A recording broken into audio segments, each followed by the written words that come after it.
Hey guys, welcome to this session by Intellipaat. So in this live session, we'll be looking into AWS Elastic Beanstalk, and it is an AWS service. So we'll be looking into what it is, why do you need it, and once that is done, we'll be moving on to the demo which we'll be looking in. Okay, so right now let's look into the topics. So first we'll start off with what is Elastic Beanstalk, then understand and learn about the components of Beanstalk. Once that is done, we'll move on to the demo. I'll be showing you how to create a sample Elastic Beanstalk application. You can use it for any runtime. So I'll just show you how to do that, and then we can end with this session. So starting off with what is Elastic Beanstalk. So Beanstalk is a service wherein we can create, run, and manage application without worrying about the underlying infrastructure. It is a PaaS or a platform as a service.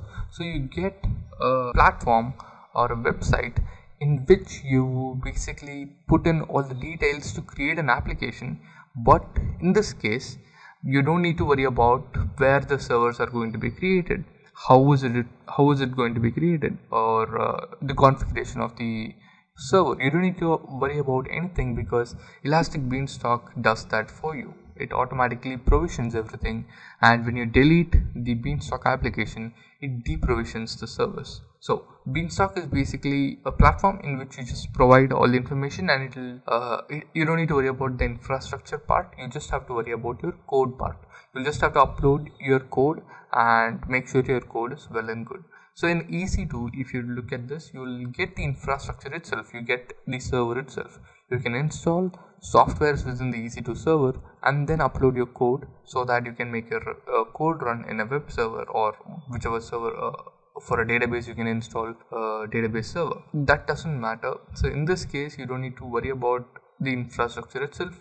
If you don't want to worry about the infrastructure, you just want to write your code and upload it and start using it, in that case, go ahead with Elastic Beanstalk. We can directly upload our website code to Beanstalk, and it will automatically host the application for us with a URL. So basically, when you upload your code, and if it is already built and tested by you in the local system and it is ready to run, so what it does is it automatically hosts the code into the server, and obviously it will give it a URL, a unique URL, which you can just paste it on the browser and check your website running.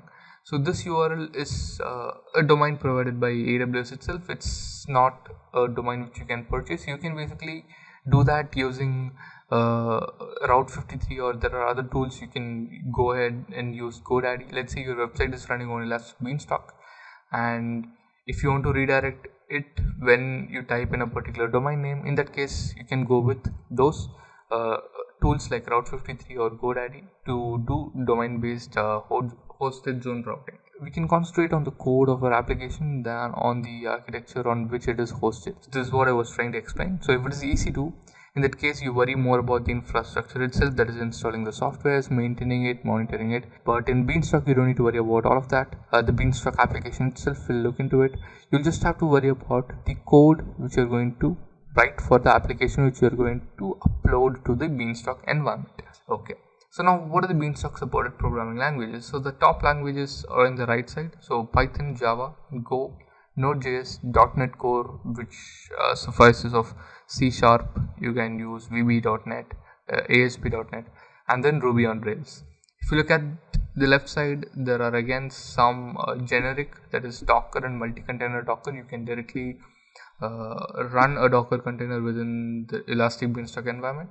And there are pre-configured packages. So you have Tomcat, Python, PHP, Ruby, Node.js, Java, .NET, Go, Elastic Beanstalk Packer Builder. So you can basically use Elastic Beanstalk Packer Builder. You can upload your own packages and you can create your own runtime as well. Glassfish, Go, and Python is also available in pre-configured Docker. Okay, now let's look into how exactly Beanstalk works. It's pretty simple. You have your application created in your local PC. So what you do, once you create your Beanstalk application, you get an option to upload your code.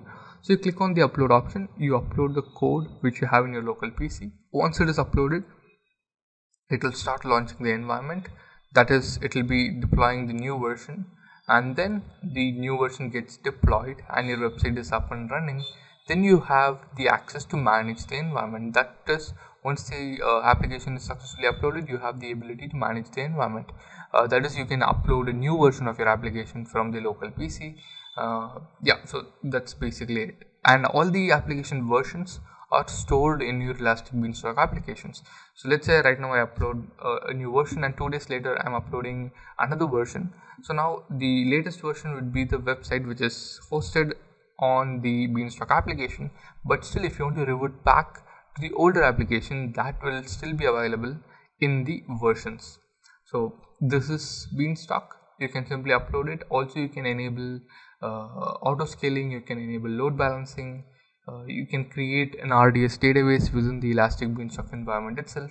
So this is how Beanstalk basically works. It's pretty simple. You don't need to worry about everything. You don't need to worry about the provisioning at all.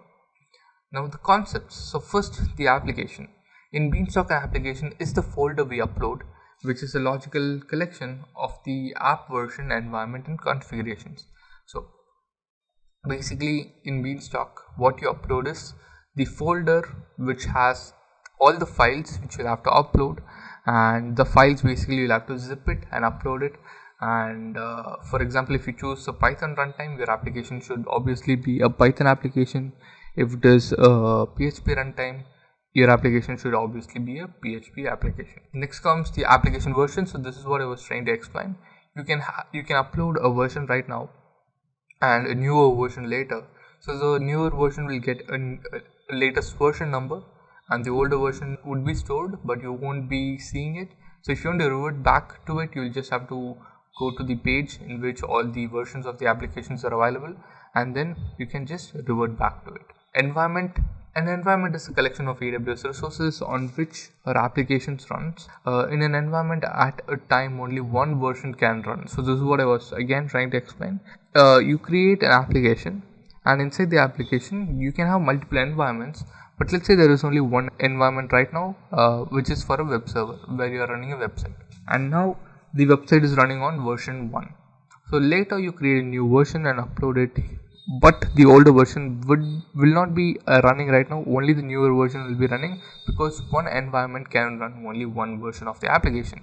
So let's say you want to run both of them at the same time, then go ahead with another environment where you upload your latest version, and when you have another new version, you can just upload that newer version into the first environment, so that you have the previous version in another environment and the latest version in one environment at all the times. If you want to run multiple application versions at the same time, we'll have to create more environments and run the application versions on them. This is again important. There are two environment tiers.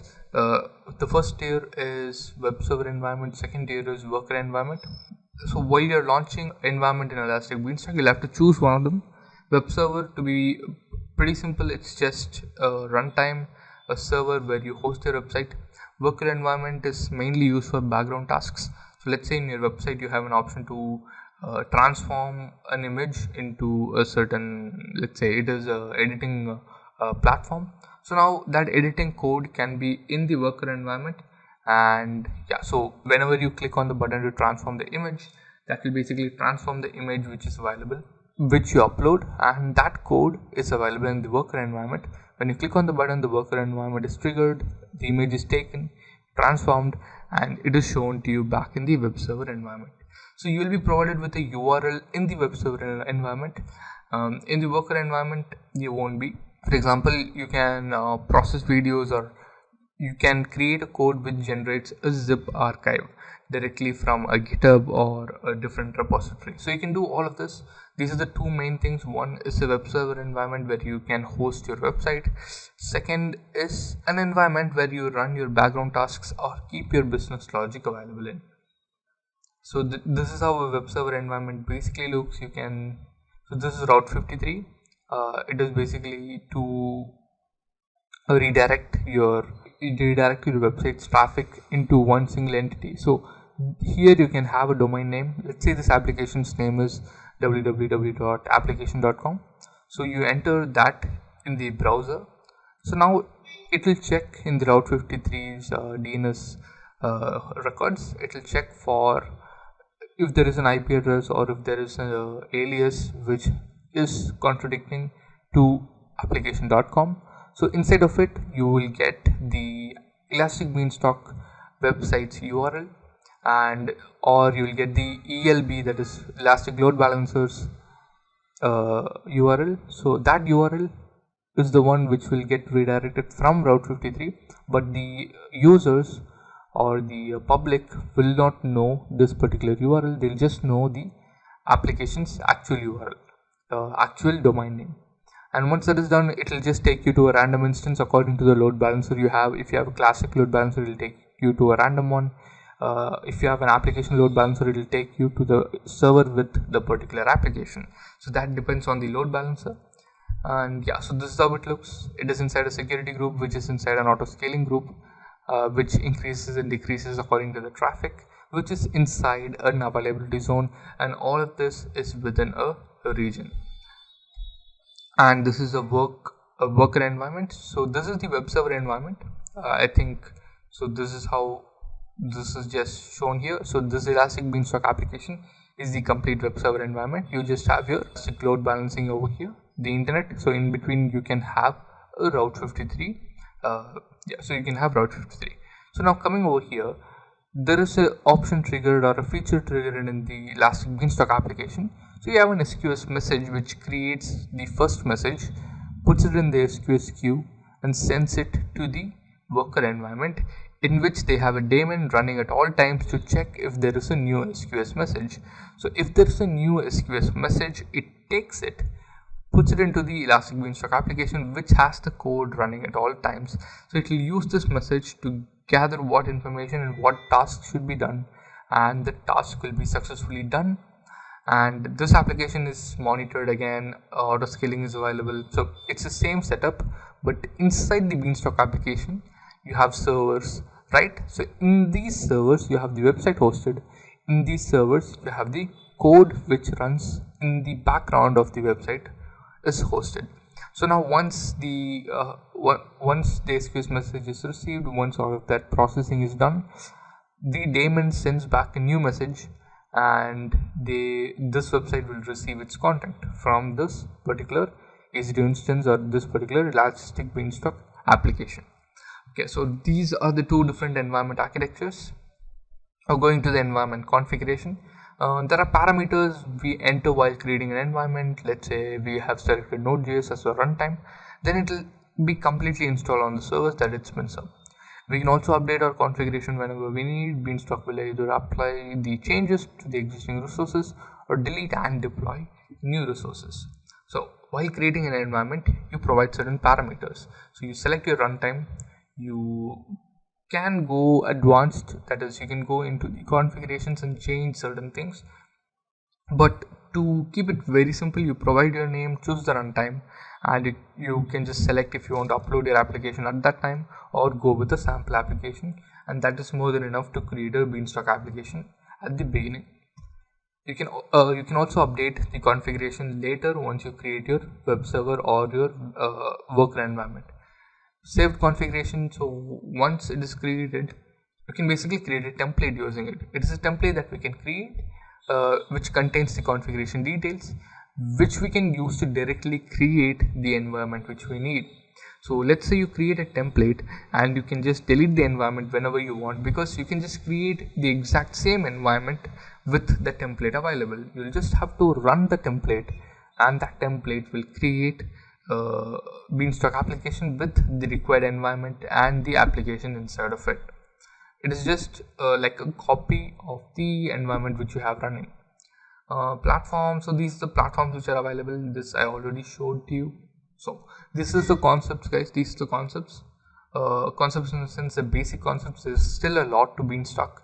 It's not a small application. There is a lot to Beanstalk, but this is more than enough to get started. Now the Beanstalk pricing is that there's no additional pricing for Beanstalk, because it's just a website which lets you provision certain things, but the provisioning happens in the background. Like you can provision EC2 servers, RDS databases, you can connect it with S3 storage, but you don't get charged for using Beanstalk, but you get charged for the Beanstalk application using the EC2 servers, RDS databases, and your S3 storage, or any application which is used with Beanstalk. So you'll just have to make sure everything which is going in the background, even though you don't have to provision them, but still you'll have to monitor them. Now launching an application, so we've come to the last part of this particular session. So before moving on to the demo, guys, please subscribe to our channel and also leave a like if you like our videos, because that will help us a lot and we'll keep giving you more content every single day. And yeah, so that's what I wanted to say. So please subscribe to our channel if you like our content. And over here I've opened the management console. So make sure before you start off with any AWS demo, create your AWS account. Once you create your AWS account, you can basically start off with your practice or your AWS career immediately. Okay, so right now we are in the Beanstalk dashboard and I'm going to click on create application. So to come to get to the Beanstalk dashboard, you can just click on services and click on Elastic Beanstalk. You'll be over there and click on create application. So I'm just going to close this. Okay, so right now this is the wizard you get to create the web application. So first I'm going to provide the name. I'm going to provide as YouTube Live. If you want, you can provide a tag, but so let's provide one. You can just provide as app sample 1 or sample. Coming down, so now you choose the platform. So this is one of the important things which you have to choose. So first you click on it, you check out all the available platforms and you can choose one, for example PHP, and it will give you certain options to select. There is different versions of PHP. I'm just going to go with PHP 7.4 and you can see it is running on Amazon Linux. So if I choose let's say Java or Node.js, you can see all the options, all the platforms run on Amazon Linux too. You don't get to choose that, but in EC2 you can basically create any EC2 server you want, because you can select the AMI, right? But in this case you cannot select that. And platform version, so this platform doesn't mean this is the version of PHP and all.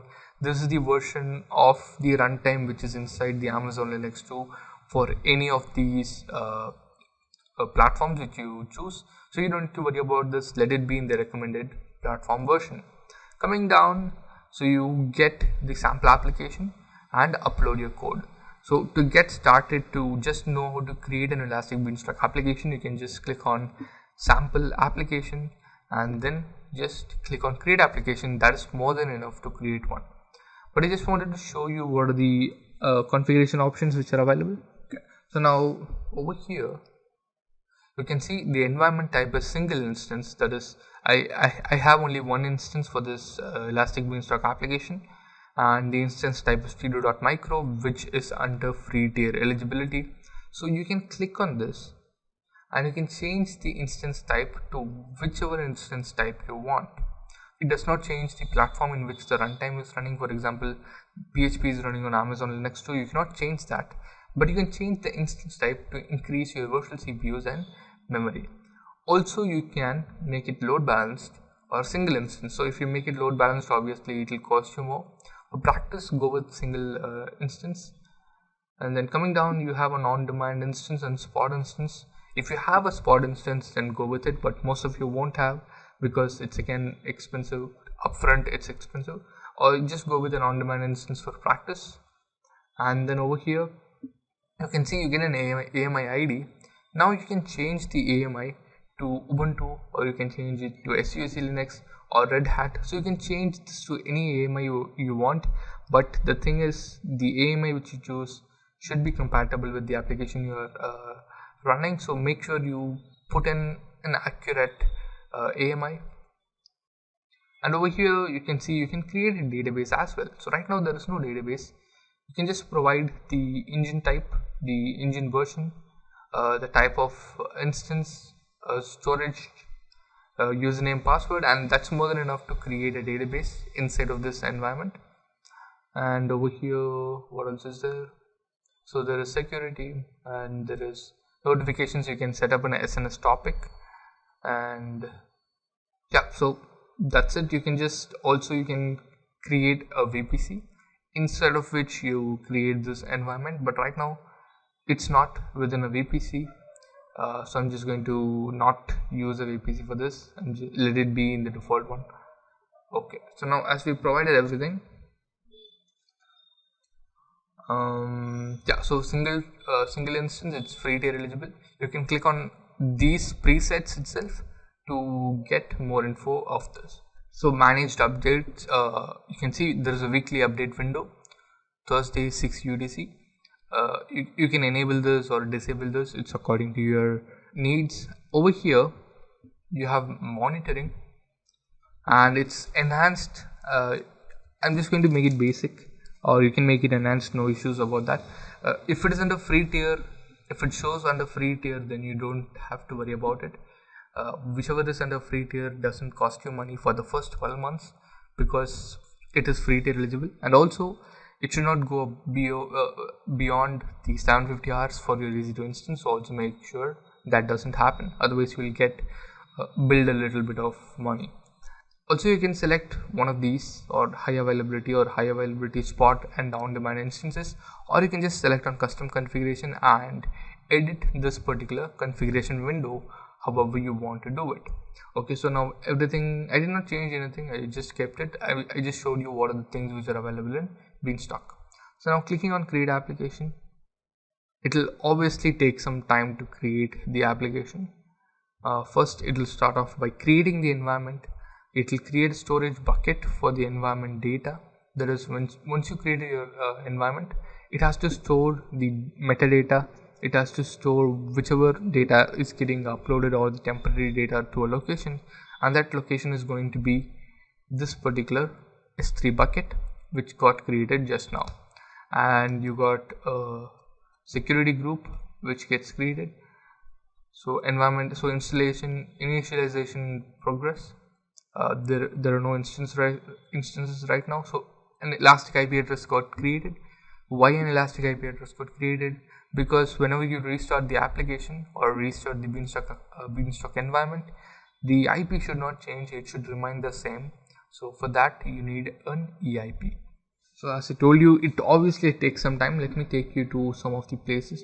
So you can see over here there is the application version. So this is the first version of the application, the sample application, which is getting created right now. Saved configurations, right now I don't have any saved configuration, so this basically means the template. You can save a configuration and use the configuration to launch the exact same environment once again, even though it is deleted, but you saved your configuration. Then so this is the environment which is getting created right now. You can see YouTube Live environment. The platform is provided over here. Tier name is web server, date created, last modified, but the health is still pending because it's still in creation. If I click on application, this is the application name, this is the environment name. If we go to environments, you can see the environment which is running right now. So if I click on it, it will show the terminal of creation. So you can see this is the application, this is the environment, and this is the recent environments. So now the environment is almost getting created. Then inside of this you can see there is configuration, logs, health, monitoring, alarms, managed updates, events, and tags. So you can just go ahead and change the configuration. You can change the health, you can change the monitoring, you can change monitoring, you can change alarms, you can change anything at any time you want, any given time. So for example, I can go to events and I can check what is happening in my Beanstalk application. So right now you can see it is waiting for EC2 instances to launch. It might take a few minutes, so that's what it's showing. So right now we also got let me go to YouTube env, let me check whether it got created or not. It's still getting created, so let's wait until it gets created. Right now you can see the instance got completed successfully, so the instance is installed successfully. Now the application which is used, the sample application, will be installed within the instance, and once that is done we'd be good to go. And also the environment is completely launched successfully. So once this is completely created, it will take us to another window where it shows you can see environment health has transitioned to OK. So if it is an OK, that basically means our application is successful and running. And you can see once all of that is done, we get our platform in which it shows all the recent events. It shows the platform, we can change it, you can upload your code over here, and this is the health. So when the health is a green mark and a tick, that basically means your application is well and running. You can have info as well. Info in the sense it does not have enough info to confirm whether it is okay or bad. Sometimes there can be red X. In that case, that basically means your application is not well and running. There is some issue in the code or some issue in the environment. So now clicking on this, you can see there is a sample application which got created, and this is the domain name which you have. So obviously this would not be a preferred domain name. So for this we need Route 53, where we can create a hosted zone to basically redirect traffic into this Beanstalk application from easily understandable domain name, for example application.com or something like PHP or congratulations.com, something like that. Okay, so I think we've created the application successfully. So now what you can do is you can basically upload your own app. So let me just check whether if I have any PHP applications. I think I should have. Okay, I have one, but let me.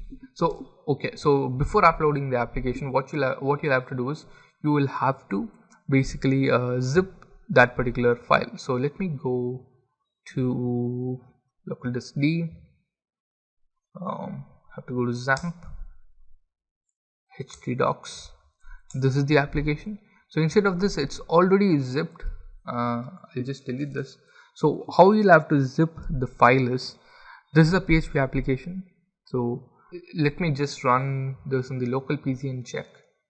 Okay, so you can see this application is running. So this is the application which I want to be available in my YouTube live environment in Elastic Beanstalk. So let this be available in side to side. So let me open this as well. So right now there is a PHP sample application, but I want this application running in my Beanstalk. So now if you have your application ready, you should not basically zip the complete folder. You should go inside, you should completely zip the files.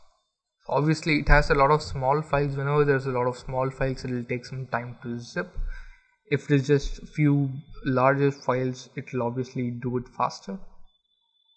For practice, you can just have a simple PHP file, just a file which says hello world, and you can just simply zip that particular file and upload it to your environment, and it will still work. So now upload and deploy, choose application, go to D, XAMPP, and select it. So the application has been selected, so I'm just going to name it as AWS app 1 and deploy. So you can see uploading application version. So this is my second application. The version label is AWS application 1. So if this doesn't basically become okay once this particular code is updated, that basically means there is some issue in my code and it's not working. Doesn't mean there is a problem in your Beanstalk environment. And over here you can see what is happening.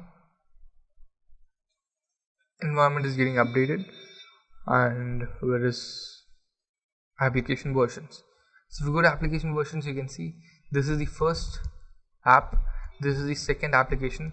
So I can basically revert back to this whenever I want. I can deploy this into my application, or I can just click on it and upload it, and it will get uploaded to the YouTube live environment which I have right now.